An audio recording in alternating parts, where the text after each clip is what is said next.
Salut à tous, c'est Anis, bienvenue sur l'Hydre. Social Club, épisode 2. La semaine dernière, on a parlé de Thaïs Descuffon. Cette semaine, on va aborder un sujet plus léger. En l'occurrence, la guerre qui oppose actuellement Booba et la plupart des influenceurs, surtout Magali Berda, qui est un peu la patronne de la plus grosse boîte d'imagerie, voilà, en ce qui concerne les influenceurs. Vous verrez aussi qu'un certain Gims est impliqué là-dedans. Pourquoi Gims ? Vous le saurez en regardant cette vidéo, je vais tout vous expliquer, restez bien accrochés. Pensez à vous abonner, c'est très important, likez la vidéo et n'hésitez pas à commenter si vous avez une quelconque remarque à faire, nous serons toujours là pour vous lire. Avant de vous parler plus en détail de cette histoire, je me dois de vous présenter les personnages un petit peu, les protagonistes de toute cette histoire que je vais vous raconter aujourd'hui. Alors, tout d'abord, il y a évidemment Maître Gims, qu'on ne présente plus, chanteur multi-récompensé, francophone. Sa femme, Demdem. On a aussi Magali Berda, qui est donc la directrice et présidente des boîtes Shona Events et Wiz Events, qui gère l'image de nombreuses stars et énormément d'influenceurs. La plupart des influenceurs qui sont basés à Dubaï sont membres de Shona Events. Il y a aussi le couple Blata, Nadira et Marc, qui sont basés à Dubaï aussi, notamment experts en finance islamique. Je vais tout vous expliquer. Alors, comment tout ça a commencé ? Un certain Gims, en 2019, il se targuait avec plusieurs posts, plusieurs stories, de détenir un document top secret qui allait être diffusé à la télévision et qui allait parler de triches qui seraient opérées notamment dans les streamings musicaux. Ouais, je disais, messieurs, dames, cette fameuse triche légale sur les plateformes, on va pas s'attarder dessus. Des gens qui rentrent à des je sais pas combien, mais ça arrive pas à caler des tournées. Je sais pas moi, logiquement, tu rentres à plus de 50, 60, 45. Tu cales une tournée des Zéniths. Moi, je me rappelle à l'époque de section d'assaut. On a sorti l'école des points vitaux, on est rentré à 22K. On est rentré à 22 000. 22 000 première semaine. On a calé une tournée des Zéniths. Et il visait un petit peu, sans vraiment le dire, Booba, qui est un rappeur concurrent à Maître Gims du coup. Et nous avons évidemment au centre de toute cette polémique le rappeur Booba, qui a un Stade de France qui arrive le 3 septembre et qui fait actuellement la tournée des festivals. Habitué des clashs, le Duc, il a répliqué au quart de tour directement avec, comme à son habitude sur les réseaux sociaux, des petits montages un petit peu pour ridiculiser Gims, etc. Il l'appelait notamment Muggy la Pouki. En gros, c'est une balance, quoi. Et c'était assez drôle en vrai, mais il tournait ça sous un angle plutôt gaguesque et c'était pas méchant, c'était bon enfant. Puis, un jour comme ça, il y a un audio, alors accrochez-vous parce que c'est un peu lunaire, il y a un audio qui a fuité, voilà, où on entend Maître Gims du coup s'entretenir avec un ami à lui, on l'entend notamment mentionner sa femme dedans. Et il dit avoir demandé à un marabout donc l'anéantissement total de Booba. Forcément, Booba ayant entendu ça, il est monté un petit peu plus d'un cran dans les clashs. Il y a 3 jours, j'ai fait une invocation, j'ai prié. J'ai demandé à H. McDonald de prier, ma femme aussi a prié. J'ai demandé l'anéantissement de Booba. C'est-à-dire j'ai demandé sa destruction. Pour le mal qu'il veut tenter de me faire, l'humiliation qu'il veut me faire. T'as capté ? J'ai demandé à Allah, à Dieu, de nous trouver une issue favorable. Tu vois ? Une issue favorable, de s'en débarrasser comme lui il le veut. Je devais voyager aux États-Unis il y a déjà 2 jours. J'ai décalé, tu vois ? J'ai décalé pour pouvoir partir demain. On ne sait pas pourquoi on s'est dit on a décalé, tu vois ? Comme par hasard, l'autre il sort de prison, etc. Il entend l'histoire, il tombe sur le reportage de W9 à cœur ouvert, là, le reportage qu'ils ont fait sur WAM. Il tombe de ça en sortant de prison, etc., etc. Il apprend l'affaire de Booba, ce qui se passe. Il décide d'en faire une affaire personnelle. Tu vois ? Je sais pas ce que tu en penses, mais moi je suis, voilà, on est des croyants, on est spirituels. Je pense que les choses, elles n'arrivent pas par hasard, tu vois. Et il faut l'arrêter. Booba, il faut qu'il s'arrête, ça y est. Il faut l'arrêter, ça suffit. Ça suffit. Il doit comprendre. Je t'ai dit ça, cette histoire-là. Je lui ai dit que moi, j'ai pas besoin de, je t'ai pas sollicité, etc. Moi, je sais ce que j'allais faire de Booba. Il va arriver au Maroc c'est chez moi. Il va arriver en Côte d'Ivoire c'est chez moi. Gabon, c'est chez moi. Je vais l'attraper, je vais lui faire du sale. Il m'a dit, laisse ça. Il m'a dit, tu n'es pas dans ça. Tu n'es pas dans ça, tu es trop haut, tu es trop loin. Laisse ça. Chacun son métier, chacun ses qualités. Tu as tes qualités, tu es chanteur, tu as une super bonne image. Nous, on a d'autres qualités. Et on va s'en occuper. Et c'est pas une histoire d'argent. Tu vois, c'est pas une histoire d'argent. Tu vois, on peut te rendre service, tout comme tu peux nous rendre service sur d'autres plans, sur d'autres trucs. On peut s'entraider dans d'autres trucs. Aujourd'hui, tu as une bonne image. Tu es très gros ici, dans tel pays, etc. Mais il m'a fait comprendre clairement qu'éventuellement, si je peux l'aider sur quelque chose, etc. Et je lui ai dit, si je peux t'aider sur un truc, je sais pas, si je ne peux pas, je ne peux pas. Tu vois, je veux pas rentrer dans une histoire de pompier pyromane. J'ai parlé clair avec lui. De être redevable sur des trucs, de machin, etc. Je suis pas dans ça. Booba, je peux m'en occuper moi-même au Maroc. Puis après, plus grand chose pendant quelques années. Ils ont fait la paix, tout s'est bien passé. Non, évidemment, Booba c'est ce qu'on appelle un haggar et il n'hésite pas à vraiment s'acharner sur une cible quand on le pique. Et c'est exactement ce qui s'est passé sur Maître Gims et Booba. Quand il s'attaque à une cible qu'il clash, pour ceux qui ne suivent pas un petit peu toute cette actualité rap, etc., il va fouiller loin, il va fouiller dans son passé, il va fouiller dans sa vie. Et il a absolument tout déterré pendant ces 3-4 ans. Le passé de Gims dans une secte islamiste, sa polygamie, car Gims aurait plusieurs femmes, ça n'a toujours pas été confirmé à ce jour, mais Booba a sorti certaines preuves qu'il détiendrait. Et on ne sait toujours pas si c'est vrai ou pas, car Gims ne s'est pas exprimé là-dessus pour le coup. Et évidemment, à chaque faux pas, à chaque échec commercial de Gims sur un son, le Duc n'était pas loin pour mettre son petit grain de sel, quoi. Alors vous allez me dire, mais que vient donc faire Gims dans tout ça? On va y revenir. C'est quand même important d'avoir ces données en tête pour suivre au mieux ce qui va se passer. Parlons maintenant des Blata. Les Blata, c'est un couple d'influenceurs, Nadira et Marc. Ils sont basés à Dubaï. Alors Marc, c'est un ex-candidat de TV-réalité qui avait notamment participé à la télé-réalité La Belle et ses Princes sur W9 à l'époque. Et Nadé, c'est... comment vous dire? C'était une bookeuse. Une bookeuse, c'est un peu quelqu'un qui trouve des créneaux en showcase pour les stars de télé-réalité, les influenceurs.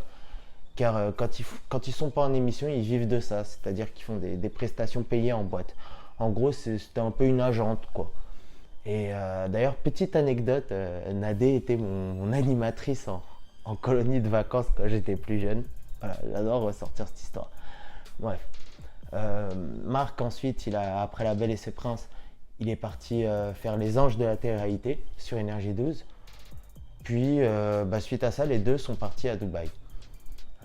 Ils sont partis à Dubaï s'y installer, tout simplement, car notamment la politique fiscale est beaucoup plus avantageuse.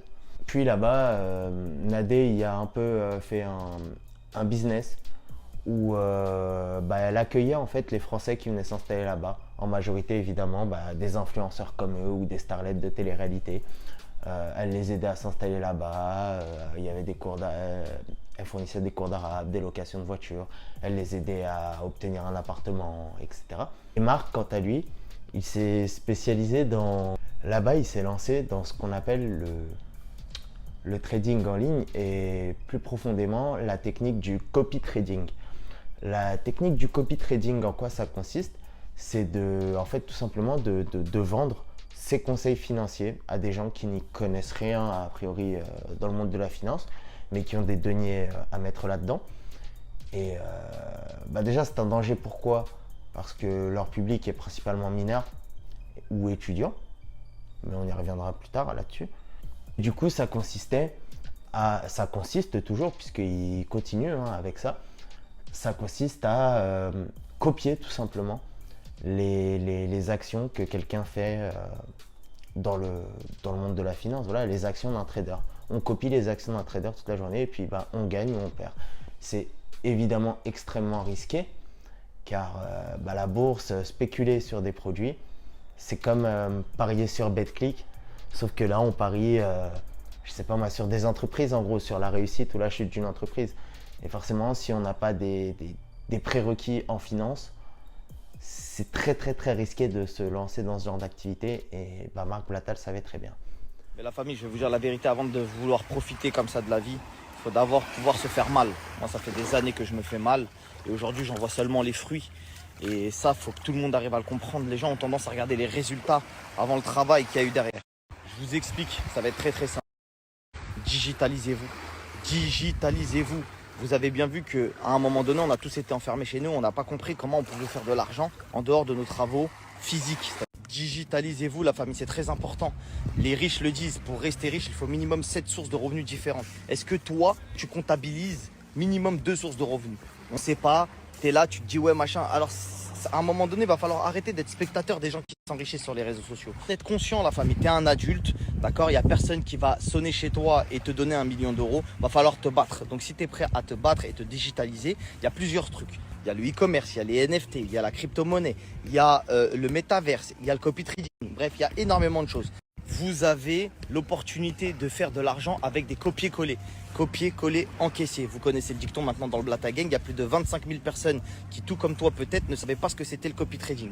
Aujourd'hui, ils se sont digitalisés, ils prennent des bénéfices, énormément de bénéfices. Vous avez les bilans à chaque fin de semaine. Les hommes mentent, pas les chiffres. Vous pouvez venir sur le canal et regarder. Ouais, ah ouais, c'est vrai, cette semaine-là, il a fait 100% bénéfice, c'est une dinguerie, etc. On parle pas de 1 million d'euros, mais on parle de sommes très confortables. On peut parler de 500 euros par semaine, on peut parler de 3 000 euros par mois, on peut parler de 2 000 euros par mois, en plus de ton salaire, ce qui est énorme. Donc à un moment donné, vas-y, fais comme si j'allais brûler 500 euros, j'y vais et on verra. Et bizarrement, comme tous ceux qui sont venus dans le Blatta Gang, ils sont venus, ils ont déposé 500 euros et bizarrement le couple est même allé jusqu'à utiliser l'excuse de la religion car ils ont un auditoire principalement musulman et issu de la communauté musulmane francophone et ils en jouent beaucoup, notamment en proposant même des opérations de trading islamique, c'est-à-dire que on trade sans taux d'intérêt exactement. Enfin, ils ont réussi à lier la religion à ça pour vraiment essayer de toucher un max de clientèle en fait et se vendre réellement un petit peu comme des saints. D'ailleurs, une association regroupant la plupart de leurs victimes a été créée. Elle s'appelle Association des victimes de Marc et Nadir, si je dis pas de bêtises. En tout cas, je vais vous mettre leurs réseaux sociaux dans la description. Je compte sur vous pour leur donner un max de force. Ils ont notamment dévoilé des audios de Nadé, du coup, la femme de Marc, où on voit un petit peu ses méthodes pour convaincre les gens. Je vous glisse un extrait. Salam ma soeur, regarde, je vais t'expliquer quelque chose parce que comme ça au moins tu essayes de comprendre un petit peu mon point de vue et peut-être que les choses elles vont être plus claires pour toi. Tu n'as jamais fait de copy trading, d'accord? Je répète, tu n'as jamais fait de copy trading. C'est pas un reproche, attention, je te dis ça pourquoi? Parce que toi tu penses, et déjà tu me dis on est des gens, la dunya n'est pas, on est des gens que ça nous suffit 5 euros. Non, tu es une personne pour qui 5 euros suffit. Et c'est bien. Alhamdoulilah, machallah, c'est très bien. 5 euros, ça te suffit par jour pour vivre. J'ai pas de problème avec ça, moi. C'est bien, je suis contente pour toi, ma soeur. Tu vois. Mais, et déjà, on n'a jamais dit qu'on donnait. Je viens de dire une phrase qui me choque, c'est Allah qui donne, pas toi. Non, c'est pas moi, non, c'est Allah qui donne. Après, il y a des causes. Nous, on donne les conseils. Si tu me dis c'est Allah qui donne, écoute, je t'invite à faire du trading toute seule, suivre les signaux toute seule, copier toute seule, savoir toute seule, vu qu'apparemment, il n'y a pas besoin d'être la cause de quoi que ce soit. Non, c'est pas ça le propos. Bref, j'aurais peut-être pas dû lire tout. Je disais, tu n'as jamais fait de copy trading. Je répète encore une fois. Quand tu vas venir, tu vas gagner 14 centimes, 13 centimes, 8 centimes, 2,30 € dans la journée. Je jure par Dieu que tu ne vas jamais me dire « Ah, alhamdoulilah, je suis trop contente, j'ai investi 200 euros pour gagner 2 euros. » Si tu as investi 200 euros pour gagner 2 euros, garde tes 200 euros, c'est bon? Garde tes 200 euros. T'investis pas 200 euros de tes sous pour acheter une baguette de pain. Tu vois, 200 euros. Bien sûr, tu les investis. Si tu investis 5 euros, tu gagnes 2 euros, je suis contente pour toi. Tu dis, ah ouais, c'est bien, c'est rentable, c'est une petite somme. Tu mets pas de côté 200 euros pour 2 euros parce que ce serait vraiment le truc le plus ridicule du monde en termes d'investissement. Je te mets ma main à couper. 200 euros, tu fais pas d'argent dans le trading, je te le répète, 200 euros, tu fais pas d'argent dans le trading, je te l'ai dit 3 fois. T'as qu'à mettre au défi, le faire avec quelqu'un d'autre pour voir que j'ai zéro intérêt à ça. J'ai pas d'intérêt. Puis, au-dessus de tout ça, un petit peu, dans les antagonistes, on va avoir Magali Berda. Magali Berda, qui c'est? C'est une des femmes les plus puissantes de France. C'est la directrice de WizEvent et Shona Event, qui sont les 2 plus grosses agences d'influence et d'événementiel. Elle a sous sa croupe et dans son catalogue peut-être une centaine de personnalités publiques françaises aujourd'hui, et même de l'étranger d'ailleurs. Et c'est donc elle qui sert d'intermédiaire entre les plateformes de crypto-monnaie notamment que Marc Blatta utilise et lui. Du coup, c'est elle qui lui fait signer les contrats, etc. Et du coup, qui assure leur protection aussi au niveau juridique, etc. Sur ces 10 contrats, en fait, les Blatta, à chaque fois qu'ils ramenaient des gens, et d'ailleurs ce système continue de perdurer encore une fois, à chaque fois qu'ils ramènent des gens dans ce système, ils touchent eux-mêmes une commission en fait sur les pertes ou sur même l'argent que les gens donnent en ticket d'entrée. Et du coup, Marc Blatta et Nadé vendent du rêve, ils vendent une vie, voilà, ils roulent en grosse bagnole, ils habitent dans des belles maisons, ils sont à Dubaï, etc. Mais en fait, eux, ils vivent plus des commissions et des placements de produits qu'ils font dans leur story que du trading, contrairement à ce qu'ils veulent démontrer. Pour coordonner tout ça, on a Magali Berda, donc, qui est vraiment, si vous voulez, la femme la plus en position de pouvoir en fait dans ce milieu, puisque encore une fois, c'est elle qui détient presque 90-95% des contrats d'image des people en général, hein, des personnalités publiques. Ce n'est pas la première fois d'ailleurs que Shona Event ou des influenceurs reliés à Shona Event ont des soucis avec des placements de produits foireux. On pense notamment à Dylan Thierry et son escroquerie aux AirPods, qui a toujours pas été résolue d'ailleurs. Ou encore des fameuses box à bonbons à, je sais plus, peut-être 1 ou 2 euros, un truc comme ça, qui se transformait en boîte à 30 euros le mois d'après pour 10 euros de bonbons. Du coup, maintenant que le décor est plus ou moins planté, je vous propose qu'on passe au vif du sujet. Depuis maintenant plusieurs semaines, Booba se sent comme investi d'une mission. Dénoncer un petit peu tout ce système véreux. Il a commencé un petit peu sa croisade en relayant la story de l'ex-candidat de télé-réalité aussi, Marvin Tiller, où justement il évoque ces magouilles. Je vous laisse regarder, c'est assez édifiant. Maintenant, pour en revenir aux Lémuriens, je vais te terminer tout de suite parce qu'on dirait que tu as la mémoire sélective, très courte, je sais pas. Peu importe, je vais te la raviver bien comme il faut. Tu te rappelles pas quand ton mari il était à la Terrazza, à GLT, à Jumeirah Lake Towers, que tu étais à ma table, que je te racontais des histoires fantastiques interdits en moins de 18 ans, hein? Commencez même pas, hein. Oh, c'est Ramadan. T'as vu, je suis pas dans ce délire-là d'hypocrisie. C'est Ramadan, pas Ramadan, t'as vu, moi je suis moi-même. T'as vu, jamais été dans ce délire de commencer mes snaps en disant salam alaikum la famille, j'espère que vous allez bien. Jamais été dans le délire de snapper mon tapis de prière pour vous montrer que je prie. Jamais été dans le délire de montrer des mosquées pour montrer que je vais à la mosquée. T'as vu, tout ça c'est eux, pour attendrir les gens, pour attendrir les cœurs, pour pouvoir vous la mettre plus facilement. Vous voyez, c'est un truc de ouf. C'est comme l'histoire du conte là, d'Abza là, que Zarma elle balance des trucs, mais en fait c'est eux derrière, que c'est un tel et un tel qui payent pour que non, sors pas ça sur elle, mais sors ça sur ci. Et on connaît. Et après le lendemain, salam alaikum la famille, j'espère que vous allez bien. Arrête s'il te plaît, t'as vu, arrêtez. Maintenant, si t'as pas envie que je commence à demander à des personnes vraies, t'as vu, qui portent le hijab, pas le hijab décapotable. T'as harcelé Mimi de Lyon, hein, elle mentira pas, elle mentira pas, c'est pas une menteuse comme toi, hein, Mimi de Lyon, t'as harcelé, hein, pendant des semaines. Il est là Marvin, il est là Marvin, il est où Marvin, il est là Marvin. Oh, tu voulais quoi à ce moment-là? Encore une fois, sous couvert de la religion. Sous couvert de la religion. Mais faut être méchant avec vous. En tout cas, j'ai hâte que tous vos visas ne soient pas renouvelés à Dubaï et que vous rentriez tous en France ici. Vous avez tellement de comptes à régler. Mon Dieu, ça va être marrant. Ouais, je suis un bédaveur. Mais je suis vrai. Moi, je mens pas. Quand je dis un truc, je le dis en face. Je suis pas rempli de salam alaikum, mais derrière, je vais manger avec Pierre-Paul Jacques. Hein? Bande de putain de porc que vous êtes. C'est mieux de manger du cochon. Ouais, manger du cochon, c'est mieux. Arrêtez, femme fort, pas. Arrête, ta gueule un peu, ferme ta gueule. Ta gueule, franchement, ferme ta gueule. Et l'autre, il a même pas honte de te laisser prendre la parole. Fermez-la. Gagner aujourd'hui, c'est votre jour. Aujourd'hui, je vais vous terminer. Aujourd'hui, on va s'en rappeler comme le Blata Day. Le Blata Day, c'est le jour où je vous ai exterminé vos grands-mères. Vas-y, commence à sortir le livre des comptes. Commencez à sortir le livre des comptes, tous les chèques que vous touchez tous les mois de la part de Shona Evans et Dewey Evans. Parce que oui, ces personnes-là touchent de l'argent tous les mois de la part de Shona Evans et Dewey Evans. Vas-y, commence à sortir là, toute l'arnaque que t'as fait avec le trading là, avec toutes les personnes que t'as bananées. Tout ce que j'ai vu là, commence à tout sortir. Commence à sortir aussi la somme que t'as touchée pour fermer ta gueule par rapport à l'histoire de Carla. Hein? Kevin Gage qui est venu avec une malle remplie d'argent, hein, pour que tu fermes ta gueule par rapport à une histoire vraie, une histoire de ce rôle. Toi, monsieur le grand croyant, toi, tu fermes ta gueule pour de l'argent. Continue à suivre ces gens-là, continue à suivre ces gens-là qui se cachent à Dubaï, qui seront jamais ici, jamais, jamais. T'as eu ça là, tu connais pas ça. T'as eu ça, tu connais pas. Ça, tu connais pas. Marcus, c'est quoi ça? Les autres, taisez-vous. C'est quoi ça?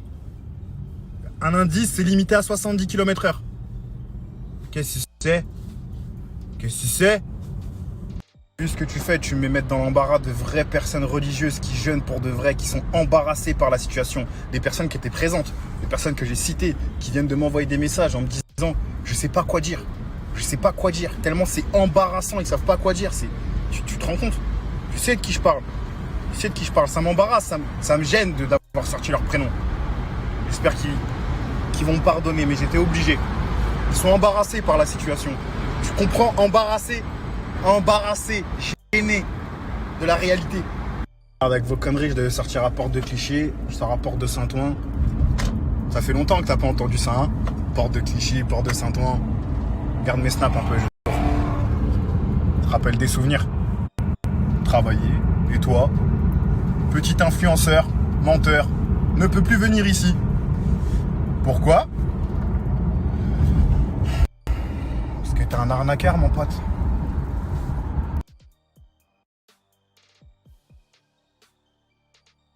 Marcus, c'est quoi ça? Ça là. Ça, c'est le convoi qui va venir te chercher bientôt.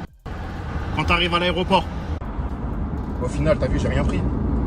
Là, je peux te jurer sur la tête de ma mère que j'ai un audio d'une personne qui était présente, qui me demande de rien dire parce que je vais détruire un couple. Je l'ai l'audio tout de suite, là, il vient de me l'envoyer là. Suite à ça, Booba n'a cessé d'interpeller Magali Berda donc sur les réseaux sociaux, vu que c'est elle qui gère un petit peu tout ce business. Puis à un moment, ça a fini par payer. Notamment avec l'influenceur Lou de la Street. Ouais, le nom, il en jette un max.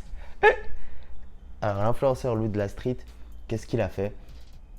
D'une manière super violente, pareil. Il s'est attaqué au Blata et à Magali Berda. Je vous laisse regarder. Lève la bif! Bien ou quoi la famille? Tranquillou. J'espère que vous allez bien, que vous avez bien dormi. Salam alaikum à toutes et à toutes. Merci beaucoup pour tous vos messages, mes chéris d'amour. Franchement, ça me touche, ça me va droit au cœur. Et même si mes messages sont bloqués sur Snapchat, j'imagine à peu près ce que vous avez envie de me dire. Et vraiment, ça me touche beaucoup. Subhanallah, mashallah, alhamdulillah. Je voulais vous dire que sur les réseaux sociaux, il y a beaucoup de gens malveillants, etc. Mais alhamdoulilah, parce que Dieu, lui, il nous aime et il nous aide. Alors si vous voulez qu'il vous aide ici, vous aussi, pardon, excusez-moi, rajoutez le Blata Gang juste là. Oulala, je passe dans le tunnel. Ça me rappelle un peu les ténèbres de l'enfer qui m'attendent. Subhanallah, astaghfirullah. Donc si vous aussi vous êtes des mères de famille, subhanallah, mashallah, je sais que c'est difficile pour vous de boucler les fins de mois, et il y a entre 150 et 200 euros qui vous attendent chaque jour. Voilà, alors au lieu de rien faire, au lieu de mettre 500 euros dans un caddie Carrefour pour nourrir vos enfants, qui est quelque chose d'essentiel, donc nous on vous propose de déposer 500 euros à deux ordures ménagères comme nous, hein. Bien sûr, on utilise des mots qui, excusez-moi, mon voile, même mon voile ne veut pas de moi. Subhanallah, on est vraiment là pour vous aider. Hein, et voilà quoi. Donc subhanallah, vous cliquez juste là. Hein. Alors c'est simple, hein, il suffit de copier et de se faire enculer. Donc vous nous ajoutez et subhanallah, il y a ceux qui traînent avec ceux qui font de l'argent et il y a ceux qui en font. Donc soyez vraiment de ceux qui en font. Subhanallah, on est là pour vous. Et les gens me disent souvent la même chose, mais c'est vraiment Nadek qui répond sur le Telegram. Subhanallah, c'est vraiment toi. Oui, bah oui, je me fais appeler Léa, mais c'est moi. Je suis tellement conne que même sur le Telegram, je préviens que c'est moi qui réponds. Alors, je sais que je fais la femme qui est très très intelligente, férue d'histoire et qui connaît super bien la religion, machallah. Mais je suis tellement une demeurée, une débile mentale que je dis que Léa c'est moi et je le dis sur mon Snap. Et bien sûr, il y a des enculés qui ont tout enregistré. Mais qu'est-ce que vous voulez que je vous dise? On y est, hein, autant en finir quoi. Alors subhanallah, ajoutez ce groupe Telegram. Il y a moi, il y a Marc, il y a plein de signaux hyper sympas. Il suffit juste de coller et de copier. Pas besoin d'actifs financiers, d'avoir fait Harvard ou de connaître sa table de cap. Non, suffit juste de nous donner 500 balles et de vous laisser doigter. Subhanallah, subhanallah. Cliquez, subhanallah. Mashallah, tout de suite. Mais suite à tout ce qu'il a dénoncé hein, pendant même plus d'un an, puisque lui ça faisait déjà longtemps hein, qu'il dénonçait tout ça, c'est juste qu'il faisait pas assez de bruit tout simplement. Il a eu le droit à un coup de fil assez particulier d'un certain Marc Blatana. Alors petit disclaimer, il s'agit de l'influenceur V Petit Beurre, qui lui aussi avait justement dénoncé une arnaque de Nadé Blata, où elle s'était fait passer en fait pour l'agente de Stromae au Maroc, et avait promis sa venue en showcase, puis avait mis mis la tangente en fait, après avoir encaissé les sous du showcase. Mais du coup je vous laisse regarder ça. La petite victime, je plainte, etc. Par là, ces gens-là en France, tu m'aurais appelé, tu sais très bien comment ça serait terminé. Tu mets le casque, moi. Je suis incapable, ma gueule. Je suis pas un... Là, on fait les fanfarons sur Internet. Tu crois, c'est parce que tu tiens un four que ça y est, t'es quelqu'un, frérot. Par là, frérot, je monte sur la bécane, moi. Je monte. Et tu me connais, tu le sais. J'ai déjà... T'as pas compris. T'as vu là où je suis? Là où je suis ici, frérot, je connais tous les papas. Les papas de tout le monde. Il y a que des capables ici. Il y a que des multimillionnaires, ça parle en que millions, etc. Tu vas faire quoi, frérot? Ils vont prendre les patins à Rachid. Miskin, comment ça se voit, t'es sous pression? Bah alors? On fait le voyou? Pourtant, quand on s'est vu à la salle de sport, tu m'as présenté des excuses. T'étais tout gentil, tout mignon. Tu veux me faire? Moi, tu veux m'envoyer des gens, tu veux me faire? Jusqu'à dire, tu connais tous les papas de Dubaï, ils vont rien faire. Genre, ils te craignent. Genre, eux, c'est des merdes et ils te craignent. Jusqu'à dire... Encore un frérot, je vais te demander, frère, tu me racontes. Tu vois ce que je fais le fou sur Internet, je fais la victime, je crois ça y est. Frérot, par là, frérot, je les éteins tous. D'accord, mais frérot, comment tu vas? Ouais, vas-y, bah qui viennent. Qui viennent, frérot, tu sais pas avec qui je suis, qui viennent. T'as oublié que mon meilleur ami, c'est Maître Gims. Et qu'il a le bras long et que je suis déjà avec le chef des clubs de Dubaï, moi. Il va venir, il va faire quoi, lui? Vas-y, je t'écoute. Il va faire quoi, poto? Je fais l'étendre dans tous les sens. Et quand l'histoire sera terminée, par là, t'as vu quand tu l'as au téléphone? Tu vois, poto. Avec lui, il a le chef de Dubaï, il a Gims, il a le Shir, il a les Juifs, il a tout le monde. Vous êtes morts, bande de fils de pute. Tu lui dis comme ça, vous êtes morts, qu'est-ce que tu veux? Je l'ai vu à Dubaï, il me l'a dit en face des yeux, il me l'a dit même par message, tu me touches, je porte plainte. Je l'ai attrapé, il s'est excusé à la salle de sport, il y a des témoins. Il s'est même excusé au nom de sa femme. Il m'a dit, tu me touches, tu me connais, je suis pas un voyou, je porte plainte. Et une fois que je rentre en France, tu veux me faire? Moi, tu veux me faire? Jamais de la vie je rentrerai dans son jeu et je gâcherai ma vie en tapant un charlatan comme ça à Dubaï et finir en prison dans le désert. Jamais de la vie je ferai ça pour lui. J'ai une famille qui compte sur moi, qui tient sur moi, qui tient à moi. Parce que tu veux jouer à ce jeu-là. Parce que t'affrontes pas tes responsabilités. Et la plainte, ce sera une des plaintes les plus violentes que t'as jamais vues de ta vie, frère. T'as jamais... Fou, frère. T'es un fou. T'as vu, j'ai jamais planté de ma vie. Tu seras ma première plainte. Et je vais pas les planter pour dire j'ai planté ou parce que j'ai peur, je veux me protéger parce que le mec il va me haggar. Non. J'ai vu de ta vie. Toi, tu te caches derrière le dos du shir de Dubaï. Tu te caches derrière le dos de Gims. Tu te caches derrière le dos du chef de la... Mais là, c'est plus une histoire de clash des réseaux sociaux, là, c'est du sérieux, ma gueule. Wallah, c'est du sérieux. Hein. Je peux te dire, il n'y a rien qui va te sauver. Hein. Alors, pourquoi Marc Blatta parle de Maître Gims, du coup, comme s'il était... comme s'il avait Gaviria Escobar comme autre nom? Eh bien, tout simplement car Gims, de son côté, il a bâti en quelque sorte un puissant réseau à Dubaï. Et ce réseau, vous allez voir, il va beaucoup aider les Blatta. Car Gims, son image est gérée par Magali Berda aussi. Y compris sa femme, Demdem, sur laquelle on va plus s'attarder tout à l'heure. Il a donc réussi, grâce à notamment l'appui de Magali Berda, à se bâtir vraiment un puissant réseau et à nouer des amitiés fortes, en particulier avec le Cheikh Mohammed bin Rachid, qui lui a accordé le visa Gold sur son passeport congolais, ce qui signifie tout simplement, c'est l'équivalent d'une carte de séjour. En gros, c'est un passeport, c'est un visa à vie. Et grâce à tout ça, sa femme Demdem, de son côté, s'est rapprochée d'un certain Samir Ouriachi pour vendre des formations financées avec des points PCF, des formations en développement personnel du coup. Et les points PCF, les points PCF, non, les points CPF du coup, compte personnel de formation, c'est des points qu'on cotise en travaillant tout simplement. Et ces points nous servent à financer des formations, en fait, tout simplement. Voilà, on peut se former en langues étrangères, on peut se former dans un autre métier à un moment dans notre vie. Et ces points, ils sont convertis en euros, du coup, pour ceux qui font les formations. Demdem, la femme de Gims, du coup, a proposé une formation en développement personnel qui était en fait des vacances à Dubaï déguisées, puisque la formation n'a aucune valeur en soi. Le tout financé en points CPF, converti directement en euros de l'État dans les poches du coup de Demdem. Salut les filles, je vous fais une petite vidéo pour vous parler d'une formation qui aura lieu à Dubaï du 17 au 22 août. Alors c'est une formation exclusivement dédiée à la femme, à l'entrepreneuriat, à la femme dans les affaires, au développement personnel, un peu de confiance en soi, etc. Plein de sujets super sympas qui vont être abordés. Je serai moi-même sur place, donc c'est l'occasion de partager un peu, d'échanger ensemble, etc. Donc j'ai vraiment hâte. Il faut savoir que c'est une formation qui est 100% prise en charge par l'organisme que je vais vous mettre en swipe up.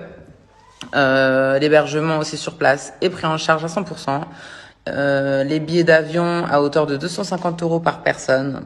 Voilà, donc moi j'ai vu le programme, c'est du 17 au 22 août à Dubaï et ça va être vraiment canon. N'hésitez pas à aller faire un tour. Et Booba, évidemment, étant déjà en bif avec Gims, il n'a pas manqué d'y mettre son grain de sel. Tout ça pour arriver à un grand climax le 12 juillet. Alors, Booba a eu son compte désactivé des réseaux sociaux, comme ça, d'une minute à l'autre. Une heure après, on assista à cette story complètement lunaire de Gims. Winnie, bismillah. Regarde bien, Winnie. Ça, tu peux avoir que sur les snaps. Jamais t'auras ça. Jamais. Bon, Winnie, regarde, là, il n'y a pas de filtre, il n'y a rien. Là, je parle sérieux. Là. Ça fait 5 ans que tu attends cette réponse. Voilà, je vais te donner la réponse. Là, tu dois être en train de bander comme un malade. Tu fais peur à personne, Winnie. Tu n'as jamais fait peur à qui que ce soit. Et tu ne veux pas me croiser, c'est pas vrai. Arrête d'inventer des trucs, l'aéroport, si j'ai failli les croiser là, vous avez de la chance, c'est pas vrai. T'es terrorisé. T'es terrorisé, t'es en boule chez toi. T'es en boule chez toi dans ta villa chaos qu'on n'a jamais vu. Chaos technique qu'on n'a jamais vu. Voilà ce qui se passe, oui. Tu vas pas partir en Tupac. Personne veut te tuer, personne veut te faire, c'est pas vrai. Tu partiras pas en Tupac. T'es KO, Winnie. Fucking go. Je sais que tu pleurais en prison. Je sais que tu pleurais. Ma green card, elle va sauter, Annecy Bro. Ma green card, elle va sauter. Mes enfants, Winnie. Winnie, t'as pas le mental. Quand ça venait pleurer, Gibbs, je veux un feat, fais-moi un Bella, je veux un Bella, je veux énergie, je veux ci, je veux ça, je veux un Bella. Tu te souviens de ça? On s'est vu au studio, non? T'étais là tout timide, grand gaillard, tout timide comme ça. Là. Grand géant, gigantesque. C'était moi comment il était. Il te reste encore ton compte Twitter pour répondre. Donc on est toujours bon, on est toujours dans les temps. Donc vas-y. Hein. Mais t'as envoyé tellement sur moi pendant 4-5 ans, sans effet. Tu tires à blanc. Tu tires à blanc. Et arrête de parler d'oseille, de machin, de je sais pas quoi. Tu n'as pas d'argent, Winnie. Et c'est pas une honte ou quoi que ce soit. Moi, je suis né à Kinshasa, derrière un arbre, mon gars, dans la jungle. On s'est battu, on en est là. Tu n'as pas d'oseille, Winnie. Tu n'en as pas. Je connais la musique, je sais, je connais toutes les entrées d'argent. Et tu n'as pas d'oseille, Winnie. Montre-nous ta villa, mais on ralentit doucement. La piscine. Va pas filmer chez quelqu'un d'autre. Chez toi, là. T'es KO, Winnie. Ton album l'année dernière, là, en même temps que moi, ton album, KO à chier. En même temps que le Fléau, la mixtape là que j'ai sorti. Même ça, je t'ai tabassé. J'ai eu une fuite de 1 mois et demi. T'as fait fuiter l'album, t'as partagé des liens, des machins. Malgré ça, j'ai fait une plus grosse semaine que toi. Et revenir quand même à la source de l'histoire. La source de l'histoire, c'est une vidéo que j'ai fait qui parlait du streaming, de la triche. Winnie s'est senti visé. Alors que je parlais même pas de Winnie. Wallah, je ne sais même pas comment vous jurez. Je parlais même pas de lui. Il était même pas dans ma tête. Voilà, tout ce que tu sais faire vraiment, c'est t'en prendre en vérité aux femmes, les enfants, les innocents. Toi, c'est ça, vraiment le truc du vieux méchant quoi, dans le film. Tu sais, le ringard, le brigand. T'es un brigand de petit chemin, t'es un petit joueur. Voilà ce que tu es, Winnie. Tu harcèles des pauvres gens, des innocents, tous les jours. Comment tu peux te lever le matin? Tu penses à Demdem, tu penses à ma femme. Ou tu penses à un tel, tu penses à telle femme. T'écris des messages, tu fais... Comment tu t'organises, subhanallah? J'aimerais trop voir ton organisation. Tu marches avec la police, Winnie. Moi, je le sais. Le peuple ne le sait pas, mais moi, je sais que certains commissariats sont en partenariat avec toi. Tu marches avec la police. C'est une dinguerie. Il y a un côté stylé. Mais avec tout ce que tu revendiques, le boucan que tu fais là, c'est pas bon, mon gars.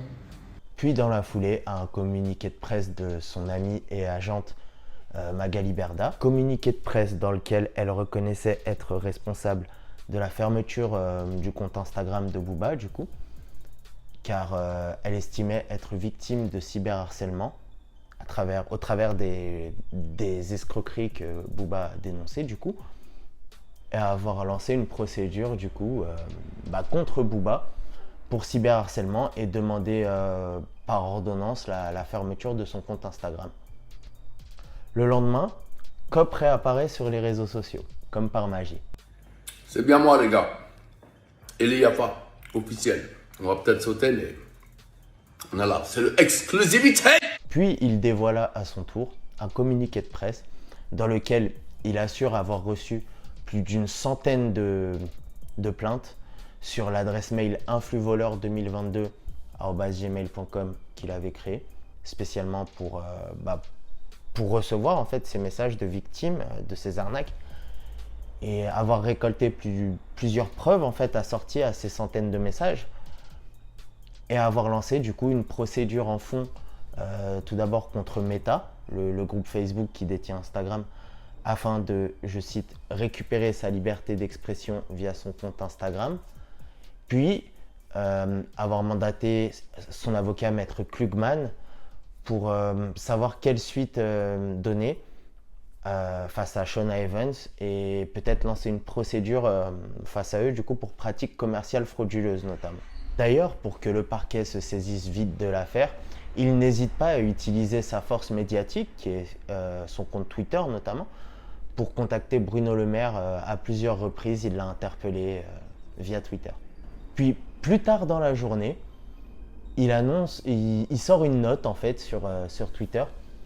Et elle est assez énigmatique, puisque là, c'est assez Bresson en vrai. Hein. Il nous parle de trackers GPS qu'il aurait trouvé dans sa voiture, de gens qui l'auraient suivi, de services secrets, et d'une conspiration qui serait orchestrée par Magali Berda, du coup, et qui viserait à faire tomber son sursis de 5 ans, qui pèse toujours au-dessus de sa tête depuis la mythique bagarre d'Orly. Puis surtout, Booba vit aux États-Unis avec ses enfants. Et aux États-Unis, pour avoir une activité professionnelle et même avoir les mêmes droits qu'un Américain, il faut ce qu'on appelle une green card, un permis de travailler, quoi. Et la loi est évidemment assez stricte envers les étrangers sur le sol américain. Et au moindre faux pas, la green card, elle peut sauter.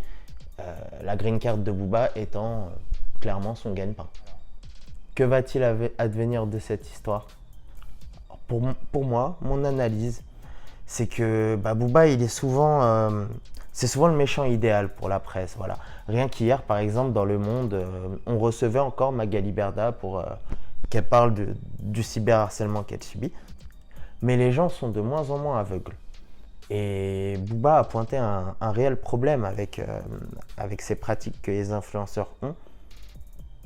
Et chaque jour, la tendance ne fait que de s'inverser. Et vous alors, vous en pensez quoi de tout ça ? J'ai été assez clair sur le sujet.